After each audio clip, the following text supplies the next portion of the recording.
하나님의 말씀은 요한복음 21장 15절에서 17절에 이르는 말씀이 되겠습니다.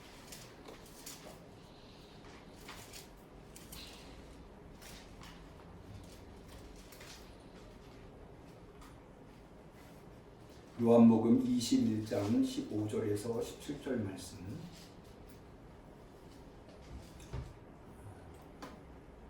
3월 5번째 주일, 특별히 사순절 5번째 주일에 사랑하는 우리 응암교회 성도님들에게 하나님이 주신 소중한 하나님의 말씀, 요한복음 21장 15절에서 17절 말씀을 같이 소리내어서 점성껏 봉독하도록 하겠습니다. 저희가 조각 먹은 후에 예수께서 시몬 베드로에게 이르시되 요한의 아들 시몬아, 내가 이 사람들보다 나를 더 사랑하느냐 하시니 가로되 주여 그러하외다. 내가 주를 사랑하는 줄 주께서 아시나이다. 가라사대 내 어린 양을 먹이라 하시고 또 두 번째 가라사대 요한의 아들 시몬아, 내가 나를 사랑하느냐 하시니 가로되 주여 그러하외다. 내가 주를 사랑하는 줄 주께서 아시나이다. 가라사대 내 양을 치라 하시고 세 번째 가라사대 요한의 아들 시몬아, 내가 나를 사랑하느냐 하시니 주께서 세 번째 내가 나를 사랑하느냐 하심으로 베드로가 근심하여 가로되 주여 모든 것을 아시오매 내가 주를 사랑하는 줄을 주께서 아시나이다. 예수께서 가라사대 내 양을 먹이라. 아멘. 아멘. 이번 주에도 코로나로 인해서 유튜브로 각자의 형편과 처지에 따라서 각자의 삶의 자리에서 예배드리게 되었습니다. 모쪼록 이 예배에 참여하는 모든 성도님들에게 어디에 있든지 무슨 일을 하시든지 하나님의 적절한 은혜가 꼭 맞는 은혜를 하나님께서 우리 성도님들 각자에게 부족함이 없이 베풀어 주시기를 주님의 이름으로 간절히 축원합니다. 어제 저는 우리 응암교회 한 연세 높으신 성도님에게 전화를 한 통 받았습니다. 목사님, 이번 주에 예배 드리나요? 예, 죄송합니다. 이번 주에도 예배를 드리기 어려울 듯 합니다. 거기에서 저는 이 성도님이 예 알겠습니다 하고 전화를 끊을 줄 알았는데 계속해서 말씀을 이어가십니다. 목사님, 왜 하나님께서 이렇게 오랜 동안 예배를 못 드리도록 코로나를 잠재워 주지 않으시는 걸까요? 라고 묻는 것이었습니다. 막상 그 질문을 받고 보니 별로 할 수 있는 말이 없더라고요. 아마도 그분은 교회에 나가고 싶은데 예배도 못 드리고 또 교회뿐만이 아니죠. 연세가 높으시니까 아마 자녀들이 어디를 나가는 것을 매우 경계하면서 집에 계시라고 권면했을 듯 합니다. 그러니까는 그게 벌써 지금 한 달이 넘어가고 있지 않습니까? 그러다 보니까는 왜 하나님께서 이렇게 하루빨리 코로나를 잠재워 주시지 않는 걸까? 라고 하는 질문이 생겨난 듯 합니다. 그런 차제에 예배에 관해서 저에게 물으시려고 전화를 주셨고 저에게 그런 질문을 한 듯 합니다. 사실 이 질문은 그리스도인으로서 오늘날 이런 세계적인 코로나의 현상이 지속되고 있는 모든 사람들이 가지고 있는 공통된 질문일 듯 합니다. 하나님은 왜 속히 이 전염병을 해결하시지 않는 것일까? 여기에 담겨있는 하나님의 뜻이 무엇인가? 더군다나 이것이 사람들이 많이 모인 곳에서부터 발생하고 있기 때문에 더욱더 교회가 모이는 것에 대해서 사람들은 예민해하고 있고 모여서 예배드리는 것이 참으로 축제여야 함에도 불구하고 그래서 한 사람이라도 더 모여서 예배드려야 함에도 불구하고 그러지 못한 상황이 계속되고 있는 한 이 질문은 끊임없이 우리의 마음속을 떠나지 않을 겁니다. 도대체 하나님의 뜻이 무엇인가? 그리고 이런 상황에서 우리 신앙인들은 어떻게 신앙생활을 영위해 나가야 하는가, 이런 부분들을 고민할 수밖에 없습니다. 그런 고민을 가지고 하루하루를 살아가고 있는, 그리고 전염병과 싸우고 있는 우리들이 한번 짚어봐야 할 하나님의 말씀이 오늘 우리가 읽은 요한복음 21장에 나와 있는 말씀이 아닌가 생각이 듭니다. 오늘 본문은 예수님의 제자들이 예수님을 3년 동안 따라다니다가 예수님이 십자가에 운명하시고 난 다음에 삶의 터전으로 돌아와서 그들이 원래 가지고 있었던 직업인 이 어부의 직업으로 다시 돌아왔을 때의 상황을 전제하고 있습니다. 그런 상황에서 예수님이 나타나셔서 베드로에게 특별히 내가 나를 사랑하느냐고 3번이나 묻고 계신 장면이 바로 오늘 우리가 읽은 본문입니다. 제가 왜 이 본문이 오늘 우리의 상황에서 짚어봐야 할 하나님의 말씀이라고 언급하는가 하면 이렇습니다. 사실 제자들의 삶은 어떻게 보면 둘로 나눌 수가 있습니다. 예수님이 십자가에 운명하시기 이전의 삶과 예수님이 십자가에 운명하시고 난 후의 삶이라고 합니다. 예수님이 십자가에 운명하시기 이전에 그들의 예수님을 만난 이후 3년의 공생의 삶은 한마디로 얘기해서 축제와 열광의 삶이었습니다. 예수님을 만난 이후 가나 혼인잔치에서 물이 포도주로 변하는 것을 통하여서 예수님의 능력을 경험한 이후에 소경이 눈을 뜨질 않나, 또 풍랑을 잠잠케 하시거나 물고기 2마리 보리떡 5개로 5,000명을 먹이시거나 도저히 생각도 할 수 없었던 일들이 예수님의 손에서 일어나는 것을 목격하고, 더 나아가서 제자들은 그러한 예수님이 하신 일들을 자신들도 할 수 있었던 그런 경험들, 귀신을 내쫓고 병자를 치유하고 예수님의 그 주옥 같은 말씀들을 들으면서 3년을 보내왔습니다. 하루하루가 기적이었고 하루하루가 영광이었고 하루하루가 예수님으로 말미암은 열광적인 삶이었다고 할 수가 있습니다. 그런데 그런 예수님을 한순간에 잃어버린 겁니다. 예수님이 십자가에 운명하심으로 말미암아 더 이상 예수님으로 말미암은 열광적인 삶, 축제의 삶을 이어갈 수 없고, 그래서 제자들은 시리에 빠졌습니다. 그렇게 예수님이 운명하시고 나자 베드로는 제자들 앞에서 이렇게 말합니다. 오늘 우리가 읽은 요한복음 21장 3절에 보면 시몬 베드로가 나는 물고기 잡으러 가노라 하며, 저희가, 여기 저희라고 하는 것은 다른 제자들을 의미합니다. 저희가 우리도 함께 가겠다 하고 나서서 배에 올랐다 라고 되어 있습니다. 그러니까는 예수님을 따라다닌 3년의 삶이 축제의 삶, 열광의 삶이었다면, 이제 예수님이 십자가에 운명하시고 난 다음의 삶은 예수님을 잃어버린 자가 어쩔 수 없이 선택할 수밖에 없는 예수님을 만나기 이전의 삶으로 돌아가는 모습을 제자들에게서 발견해 볼 수 있는 것이죠. 축제가 끝나고 모든 것이 사라진 이 상황에서 허탈감과 공허함을 느낄 수밖에 없는 사람들처럼 제자들은 3년의 열광과 축제가 언제 있었냐는 듯이 그 이전에 아무런 흥미도 열광할 거리도 없었던 하루하루 힘겹게 살아가야 하는 삶으로 돌아온, 그러니까 마치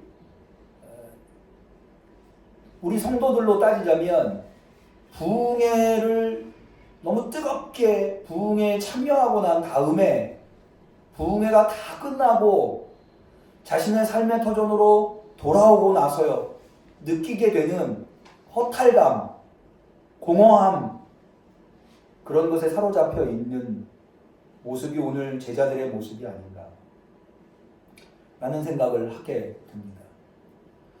그것이 왜 오늘날 우리 그리스도인들의 삶과 공통적인 부분이 있다고 제가 보는가 하면, 사실 우리는 우리 한국교회 성도들만큼 열심히 신앙생활을 매 주일 그 수많은 일들을 제쳐놓고 주님을 사랑하는 마음으로 주 앞에 나와서 열광적으로 찬양하고 열광적으로 기도하고 열광적으로 예배에 참여했던 삶을 살아왔습니다. 신앙생활을 해왔습니다.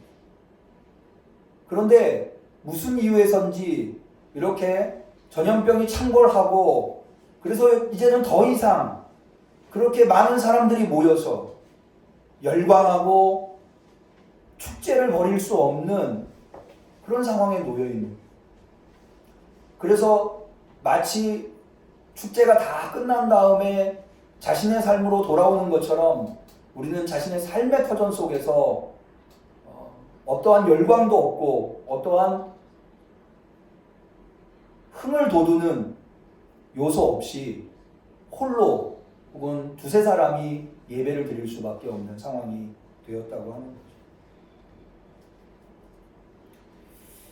제자들이 예수님을 상실했다고 하는 것을 저는 본문을 통해서 어떻게 알 수 있는가 하면,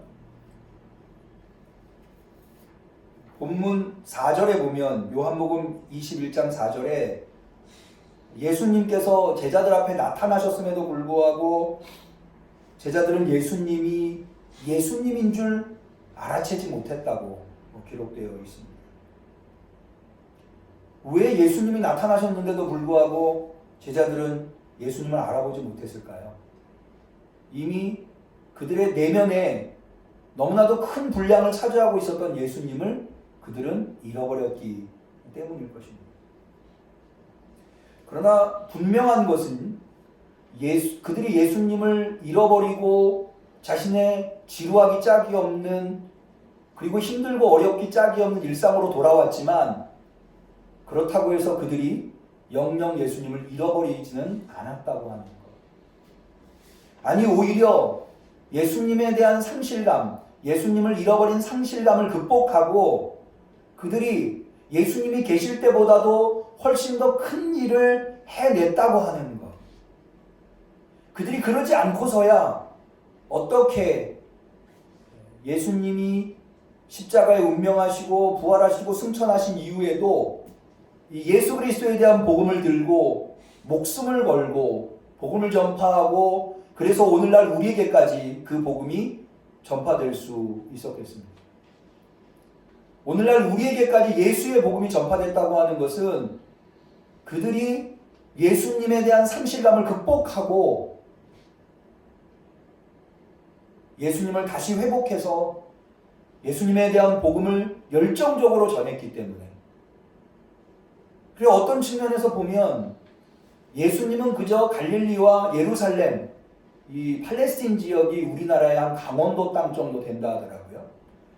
그 정도의 영역에서 예수님은 복음을 전하셨지만 예수님의 제자들은 더 멀리까지, 땅끝까지 이르러 복음을 전하게 되는, 예수님보다 더 큰 일들을 많이 해낸 그런 사명자들이 되었다고 하는 것. 그것은 사실은 예수님의 고별 설교에도 이미 나옵니다. 요한복음 14장 12절에 보면 예수님은 제자들한테 곧 있어 제자들을 예수님이 떠날 것이라고 예고하면서 이렇게 말씀하십니다. 내가 진실로 진실로 너희에게 이르노니 나를 믿는 자는 나의 하는 일을 저도 할 것이요 또한 이보다 큰 것도 하리니 이는 내가 아버지께로 감이니라. 예수님께서 비록 아버지께로 가시지만 그러나 예수님을 믿는 자들은 예수님이 하신 일을 할 뿐만 아니라 더 큰 일도 할 수 있다고 예수님이 말씀하십니다. 이 말씀이 제자들에게 성취되었기 때문에 오늘날 우리에게까지 복음이 전파된 줄로 압니다. 바로 이 제자들의 모습이 오늘 우리의 모습이 되어야 하지 않나. 그리고 우리가 매주일 교회 나오지 못하더라도 열정적으로 수많은 사람들이 모여서 같이 찬양하고 목청을 높여서 하나님 앞에 부르짖어 기도할 수는 없다 하더라도 자신의 삶의 자리에서 예수님을 회복하고 믿음을 회복하고 그래서 어쩌면 그렇게 함을 통하여서 우리가 더 큰 일을 할 수 있도록 예수님이 우리에게 기회를 허락하시는 것은 아닌가. 여러분 저는 이런 생각을 해봤어요.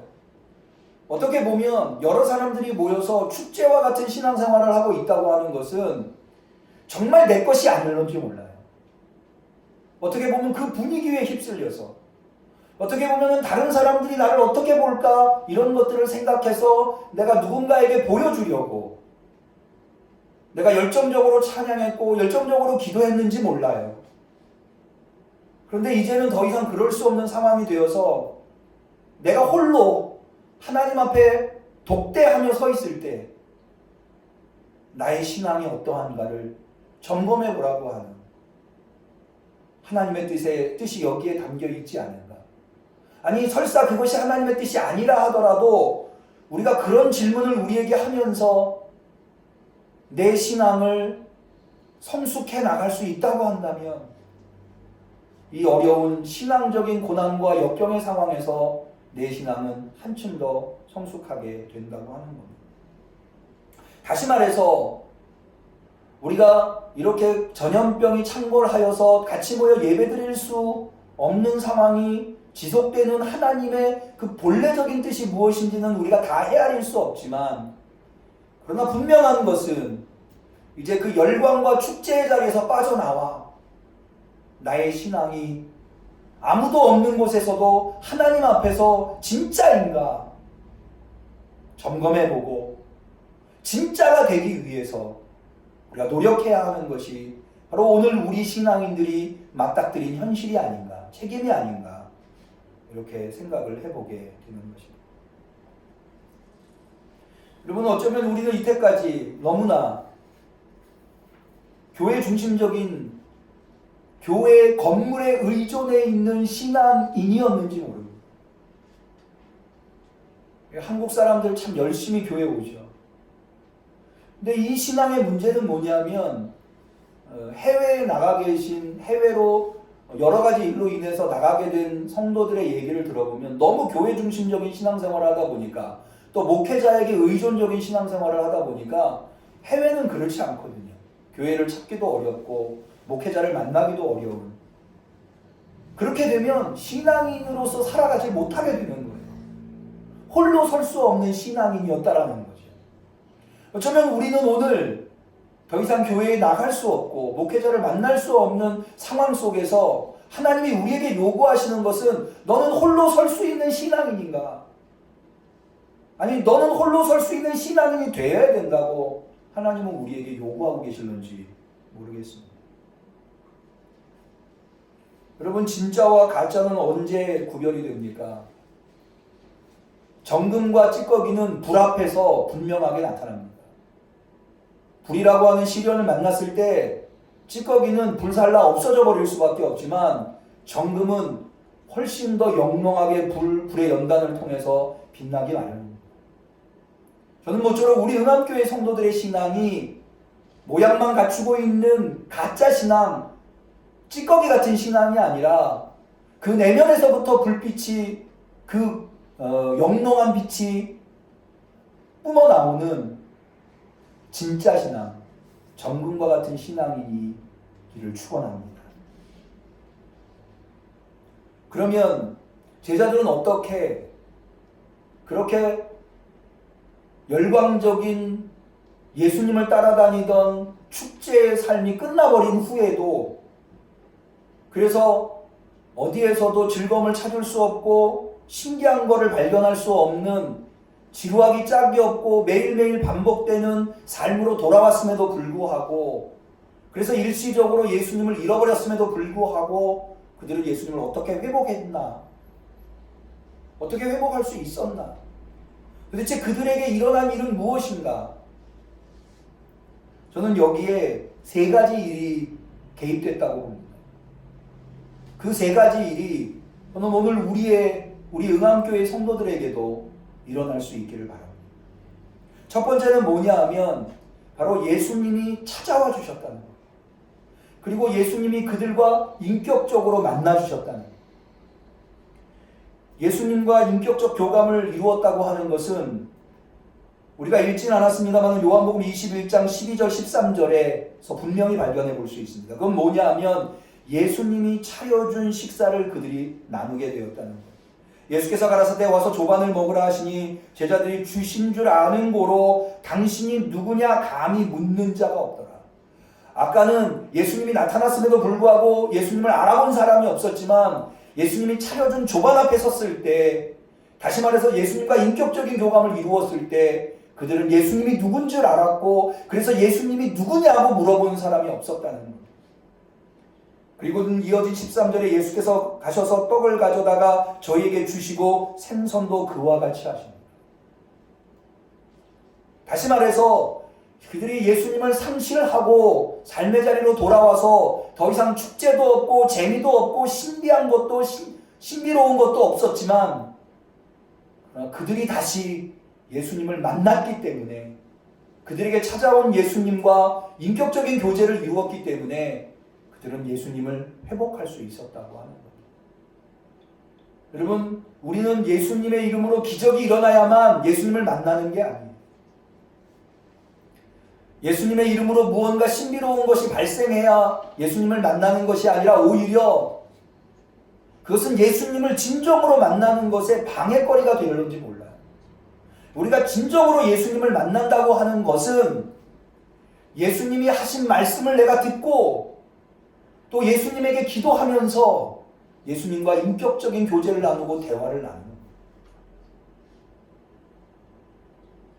예수님과 인격적인 만남, 오히려 나 홀로 아무것도 개입하지 않은 상황에서 나와 예수님만 있는, 그래서 예수님과 깊은 인격적인 교제를 이룰 수 있는 우리 성도님들이 되시기를 축원합니다. 말씀을 통해서, 기도를 통해서, 그리고 그 말씀을 나의 삶의 현장에서 이루어드리려고 하는 노력을 통해서 우리는 예수님을 인격적으로 만나야 하는. 두 번째로는 제자들이 예수님을 회복할 수 있었던 것은 오늘 우리가 읽은 15절에서부터 17절 예수님께서 베드로를 향하여 3번이나 내가 나를 사랑하느냐, 내가 나를 사랑하느냐, 내가 나를 사랑하느냐 묻는 이 질문을 통해서 제자들은 회복되었다고 하는 것입니다. 사실 이 질문은 너무나 당연하면서도 또한 불편한 질문일 수 있습니다. 여러분, 제자들이 예수님을 사랑하지 않을 수 있습니까? 사랑했겠죠. 그래서 베드로는 내가 나를 사랑하느냐고 물었을 때 당당히 예수님 앞에 주여 그러하외다 라고 대답했습니다. 너무나 당연한 질문이니까요. 여러분, 우리가 예수님과 떨어져 있다고 해서, 교회에 나오지 못한다고 해서 우리가 예수님을 향한 사랑이 없어져 버립니까? 그렇지 않겠죠. 여전히 우리는 예수님을 사랑한다고 당연히 말할 수 있을 겁니다. 그런데 왜 예수님은 이것을 거듭거듭 질문하시는 걸까요? 당연한 질문인데도 왜 이 질문이 우리한테 불편할까요? 불편함을 느끼는 이유는 이 질문을 예수님이 3번이나 연거퍼 베드로에게 하고 있기 때문입니다. 아마 베드로가 처음 예수님이 내가 나를 사랑하느냐고 물었을 때 아무 주저함 없이 예수님한테 그러하외다, 내가 당신을 사랑합니다 라고 고백했을 거예요. 그런데 두 번째 예수님께서 내가 당신을 사랑합니다고 고백했는데도 불구하고 내가 나를 사랑하느냐고 예수님이 질문했을 때 베드로는 약간 갸우뚱했을 거예요. 내가 정말 예수님을 사랑하는가? 자신은 사실 이때까지 한 번도 예수님을 정말로 사랑하는가를 의심해 본 적이 없었어요. 그런데 예수님을 잃어버렸던 자신, 그래서 예수님을 3번이나 부인했었던 자신 앞에 예수님이 나타나서 내가 나를 사랑하느냐 한 번의 질문으로 끝내지 않고 2번, 3번 연거푸 질문을 하시는데 그 질문을 받을 때마다 예수님에 대한 사랑이 더욱더 확고해지는 것이 아니라 그 질문을 받을 때마다 그 사랑이 너무나 보잘것없었다고 하는 것, 너무나 쉽게 사그라져 버리는 사랑이었다라고 하는 것을 느꼈던 거예요. 그래서 결국에 마지막 3번째 예수님의 내가 나를 사랑하느냐라고 하는 질문을 받았을 때 베드로는 더 이상 그러하외다 라고 대답할 수 없었습니다. 주여 모든 것을 아시오매 내가 주를 사랑하는 줄을 주께서 아시나이다. 예수님한테 자신을 맡기는 베드로의 모습을 발견해 볼 수 있습니다. 여러분, 우리가 이 고요한 시간에 더 이상 열광도 없고 축제도 없는 이 일상의 삶 속에서 우리가 정말로 우리에게 질문해 봐야 할 것이 있다고 한다면 그것은 내가 정말로 예수님을 사랑하는가? 내가 이때까지 당연하게 여겼었던 난 예수님을 사랑해, 난 예수님 없으면 못 살아라고 얘기했지만 정말 난 그러한 삶을 살아왔는가? 그 내가 이때까지 당연하게 여겼었던 것을 정말로 질문해보는 그런 기회로 우리가 삼아야 할 것입니다. 여러분, 예수님께서 실패한 베드로, 예수님을 잃어버린 베드로한테 찾아와서 이렇게 내가 나를 사랑하느냐라고 3번이나 질문하는 것은 신앙의 회복은 사랑으로부터 시작되기 때문에 그렇습니다. 이 믿음과 사랑은 서로 둘이 아닙니다. 이것은 마치 동전의 앞면과 뒷면이 있듯이 뗄래야 뗄 수 없는 관계에 놓여 있는 것이 믿음과 사랑의 관계입니다. 사랑 없이 믿음이 설 수 없고 믿음 없이 사랑이 설 수 없습니다. 그래서 예수님은 말씀하십니다. 요한복음 14장 21절에 나의 계명을 가지고 지키는 자야 나를 사랑하는 자니 나를 사랑하는 자는 내 아버지에게 사랑을 받을 것이요 나도 그를 사랑하여 그에게 나를 나타내리라. 예수님의 계명을 지키는 자가 예수님을 믿는 자고 그렇게 믿는 자가 예수님을 사랑하는 자고, 여기에서 다시 우리가 왜 말씀을 이 기간에 말씀을 더 집중하고 말씀에 더 집중하고 기도에 더 집중해야 하는가가 나옵니다.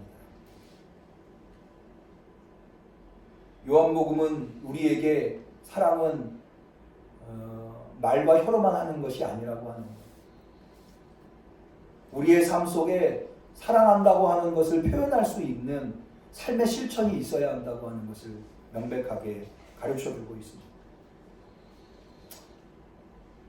오늘 우리는 우리 자신에게 질문해 볼 수 있기를 바랍니다. 내가 정말 예수님을 사랑하는가? 한 번의 질문으로는 안 됩니다. 거듭거듭 매일 아침 내 삶의 자리에서 내가 눈을 뜰 때마다 나는 예수님을 사랑하고 있는가?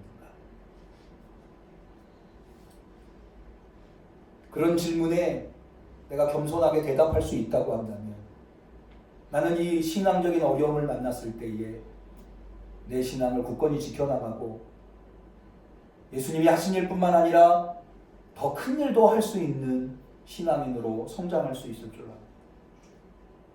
마지막 3번째로 제자들이 신앙을 회복하고 더 큰 일을 할 수 있게 된 계기는 그들이 예수님에 대한 사랑을 기초로 해서 사명으로 나갔다고 하는 겁니다. 오늘 우리가 읽은 본문에 보면 예수님은 내가 나를 사랑하느냐고 베드로에게 질문하고 그 질문에 주님 내가 당신을 사랑합니다라고 고백한 베드로에게 내 양을 먹이라, 내 양을 치라, 내 양을 먹이라 말씀하십니다. 사랑이 사랑으로 머물러 있어서는 안 됩니다. 사랑이 있다면 이제 그 사랑을 품에 안고 사명으로 나갈 수 있어야 합니다. 그 사명으로 나아갈 때 우리는 더 큰 사랑을 주님으로부터 받을 수 있으며 주님을 더 크게 사랑할 수 있게 됩니다. 우리가 이 땅에서 감당하고 있는 모든 사명은, 그리스도인으로서의 모든 사명은 사랑의 사명입니다. 왜냐하면 고린도전서 13장에 보면 우리가 어떠한 일을 해도 사랑이 없으면 아무것도 아니라고 되어 있기 때문에 그렇습니다. 이제 우리가 예수님을 사랑한다고 고백했다면 그 사랑의 토대 위에서 사명으로 나아갈 때 그 사랑이 열매를 맺는 것입니다. 저는 그 사명 중에 전도의 사명이 결코 빼놓을 수 없는 대단히 중요한 사명이라고 생각을 합니다. 여러분, 전도라고 하는 것은 하나님에 대한 사랑과 이웃에 대한 사랑이 결합될 때 거기에서 전도, 진정한 의미의 전도가 발현되기 때문입니다. 어떻게 하나님에 대한 사랑과 이웃에 대한 사랑 없이 우리가 진실로 전도할 수 있겠습니까? 그러므로 우리는 이 기회를 전도의 기회로 삼아야 할 줄로 압니다. 그렇게 한다면 오히려 이것이 우리에게 기회가 되어서 이 어려움이 오히려 하나님께 영광이 되고 하나님의 나라를 확장하는, 이제 교회의 건물 안에 머물러 있었던 우리의 신앙이 교회의 건물을 초월하여서 뛰어넘어서 우리의 삶의 현장 속에서 하나님의 사랑을 이루며 하나님의 나라를 이룰 수 있는 참된 그리스도인이 되는 기회가 될 수 있기 때문입니다. 말씀을 정리합니다. 여러분, 제자들은 축제와 열광이 사그라들고 예수님이 십자가에 운명하시고 난 다음에 자신의 삶에 돌아왔을 때 그들이 경험한 것은 실패와 공허였습니다. 우리 다시 한 번 더 요한복음 21장 3절을 볼까요? 시몬 베드로가 나는 물고기 잡으러 가노라 하매 저희가 우리도 함께 가겠다 하고 나가서 배에 올랐으나 이 밤에 아무것도 잡지 못하였더니. 왜 아무것도 잡지 못하였을까요? 저는 여기에 단순히 사실적 묘사만 담겨 있는 것이 아니라 베드로의 심적 상태가 담겨 있다고 생각을 합니다. 그는 아마도 예수님을 만나서 살아온 3년의 생애가 자신에게 너무나 깊이 박혀 있어서 그것을 버리고 일상으로 돌아올 수밖에 없었지만, 일상으로 돌아오고 난 다음에, 그러니까는 예수님을 만나기 이전에 고기잡이 했었던 자신과는 너무나 다른 모습으로 고기잡이를 하고 있었던 거예요. 여러분, 예수님의 사랑을 경험한 자, 예수님을 만나고 예수님의 인격적으로 예수님을 만난 자는 결코 예수님을 만나기 이전으로 돌아갈 수 없어요. 왜냐하면 예수님을 만나고 예수님의 사랑을 경험한다고 하는 것은 인생에서 그 무엇과도 비교할 수 없는 가장 충격적이며 가장 위대한 일이기 때문에 그렇습니다. 뿐만 아니라 예수님은 우리를 한번 하나님의 자녀로 삼으시고 우리를 그리스도인으로 삼으셨을 때 결코 우리를 포기하지 않겠다고 말씀하셨기 때문입니다. 오병이어의 기적이 끝나고 난 다음에 예수님은 요한복음 6장 39절에 이렇게 말씀하십니다. 나를 보내신 분의 뜻은 내게 주신 사람을 내가 하나도 잃어버리지 않고 마지막 날에 모두 살리는 일이니라. 그렇기 때문에 우리는 예수님을 떠날 수 없어요. 나는 예수님을 버릴 수 있을지 모르지만 예수님은 나를 버리시지 않았기 때문에 나는 예수님을 떠날 수 없어요. 여러분, 사실 이 이야기가 오병이어의 이야기와 연결되어 있다고 하는 것은 매우 깊은 의미를 가지고 있습니다. 물고기 2마리 보리떡 5개를 5,000명에게 나누어 주었을 때 왜 예수님께서 남은 것을 하나도 버리지 말고 거두어 드리라고 했을까요? 사실 여기에는 매우 신학적인 의미가 담겨 있는데, 이 물고기 2마리 보리떡 5개의 이야기는 성찬식을 의미할 수 있습니다. 성찬식에 참여한 사람들, 그 사람들은 한 명도 잃어버리지 않고 다 주님께서 구원으로 이끄신다고 하는 것, 그것이 하나님의 뜻이며 예수님의 뜻이라고 하는 것, 그것을 이 이야기가 얘기하고 있는 겁니다. 어느 이단이 이야기하는 것처럼 14만 4천 명만 하나님이, 선별된 14만 4천 명만 하나님이 구원하신다라고 하는 것은 요한복음이 가르쳐주고 있는 하나님의 구원 계획과는 너무나 다른, 옳지 않은 가르침이라고 할 수 있습니다. 그렇기 때문에 우리는 한번 예수님을 만나면 예수님을 만나기 이전으로 돌아갈 수 없는, 그렇기 때문에 우리는 예수님을 잃어버렸다 하더라도 반드시 다시 회복해야만 합니다. 회복해야 우리의 삶에 의미가 생기고 회복해야 우리의 삶에 가치를 느낄 수 있기 때문입니다.